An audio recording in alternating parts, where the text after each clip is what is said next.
I believe that leadership is really a skill of influence. It is the most important skill that any human being can master. And I don't think of leadership as a position.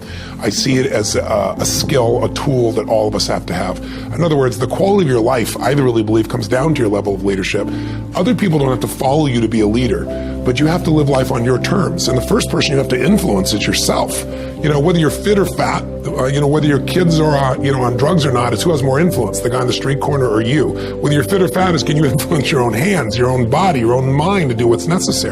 So I think to be able to influence the thoughts, the feelings, the emotions, and the actions of another human being, that's what leadership is. We must have kind of an identity for ourselves, a way of defining ourselves.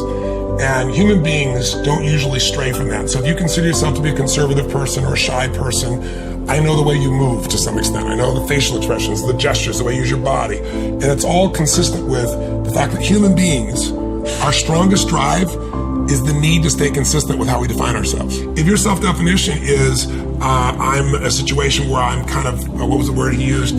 Shy. Then you're going to find a way to get to a place where you kind of cower back. Right. The fastest thing you could do to change your experience would be to create a new little thing, a simple thing like erase. The minute you go, I'm shy, you go erase. That's a BS story. BS meaning belief system. That's just a story. And if you tell yourself a story long enough, you start to believe it. And once you believe it, you act like it. When you calling yourself shy, you believe it. You go, Tony, I've always been shy. Up until this moment. Do something that's completely outside what you would normally do. Become somebody else. Decide who's the most playful, passionate, outrageous, fun person you know, and behave like them for 2 or 3 days. Just push yourself to behave like that. And here's what's happened.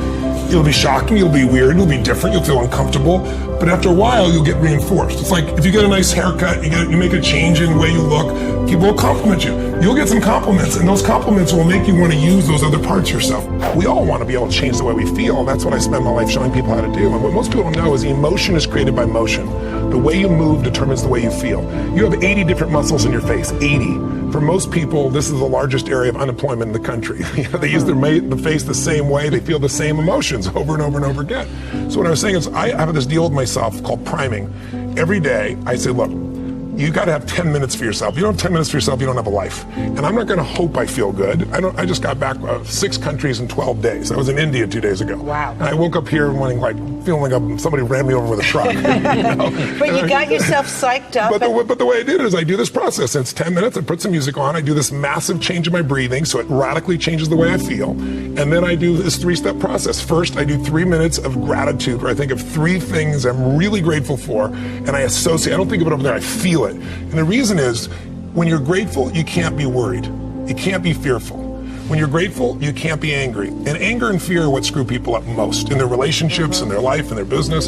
So I wire myself. I was saying to you that most people want to be happy, but their habit is to be worried or pissed off or frustrated or stressed. And so they've got a highway to stress and they got a dirt road to happiness. So I wire myself. I've got a highway to gratitude, which changes all your emotions. And then I do a 3-minute process of kind of a prayer for my family and friends. And then I do a 3-minute process of the top 3 things I want to accomplish. I see it as done and I feel it. I'm done in 10 minutes. So sometimes I go 20, but my deal is 10, so there's no excuse not to do it. These thoughts that we have, we think they're our thoughts, so it makes it really hard to change them. And people meditate and try to not think thoughts. Show me somebody who's done that successfully, consistently. They're full of shit. Everybody, the mind thinks thoughts. But here's the distinction. If I told you 100 years ago we're going to fly to the moon and back, you would have called me a lunatic. That's where the term comes from. People still use it, and it doesn't make any sense, because a lunatic is somebody who thought we go to the moon and back, and we've done it, right? I didn't know that. Yeah, that's where the term comes from. That's where it comes from. But if I would have told you 100 years ago that there's going to be a box in your pocket and you're going to pull this thing out, you're going to hit a couple buttons, and then it's going to capture invisible waves that are drifting around the earth and bring the waves in, and you're going to see somebody on the other side of the earth and you're going to talk to them, you're totally nuts. Thoughts are those invisible waves. And when you use your body in a certain way, if I sit like this, I'm going to tap into a different channel of those waves than if I'm sitting like this. Kind of like a TV set. If I turn one channel, it might be a comedy channel. I'm going to see a lot of laughter. Turn another one, it's a horror channel. Turn another channel, it's a romance channel. this is what changes which of those waves you touch in. So if you can start to realize that your thoughts that you think are your thoughts, there's nothing unique about your thoughts. They've been around for thousands of years. You're just tapping into them because of what you're doing with your body that makes you either fearful or passionate or courageous or whatever you're feeling. As you go in those states, you get different thoughts. So what I want people to see is that learn how to just see those thoughts go by. Learn how to be entertained by those thoughts. Because I have crazy thoughts, but what I've gotten good at is going, look at that crazy thought. That's not me, that's the mind. Not your mind, because if it's you, how do you change you? Pretty hard. But I really truly know I haven't heard a thought come out of you that's original. You call them your thoughts, but they're not. You've stolen them. They've been around forever. When you see that, it's easier to let go of them. And letting go of those thoughts is one of the ways that you free yourself. And again, the more you do it, just like a muscle, you get better and better and better. And all of a sudden, the shit that used to make you crazy or stressed out, I'm like, how many things have you worried about that never came to be?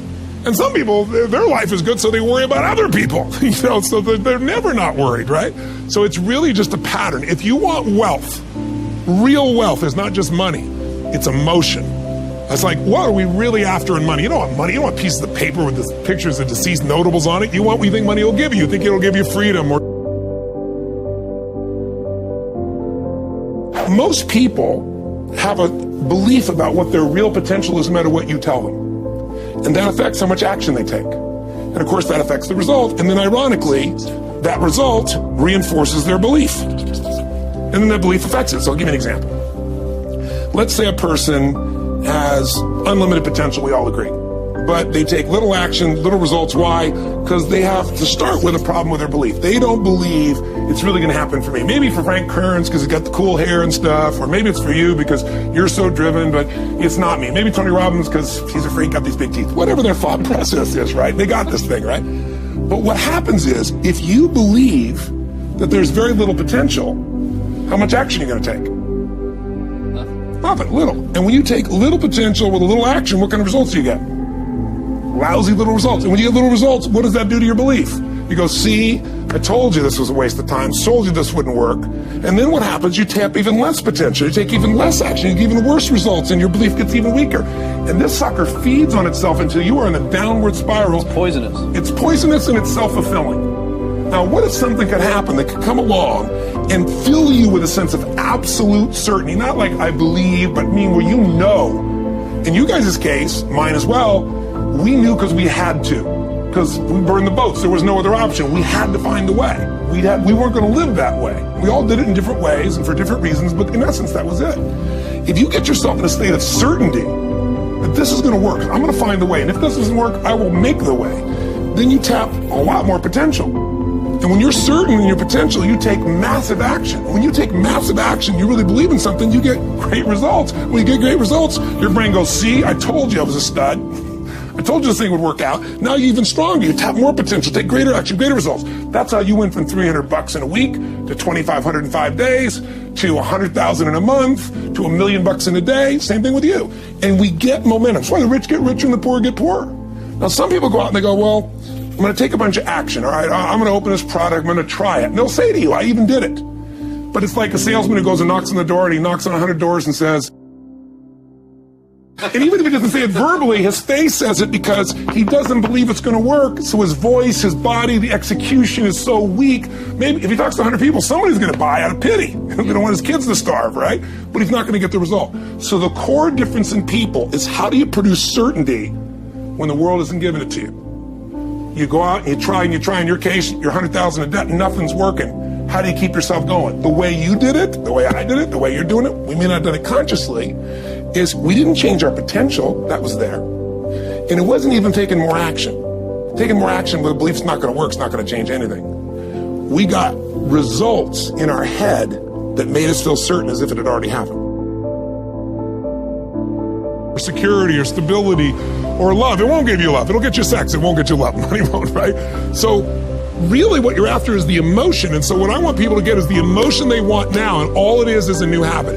It's learning to discipline this mind, right? By realizing the mind thoughts are out there and letting them float by and constantly coming back to, what can I love about this? What can I appreciate? It's like, if you can learn to love or at least appreciate, start to enjoy the things that you used to get upset about, how much freedom would you have?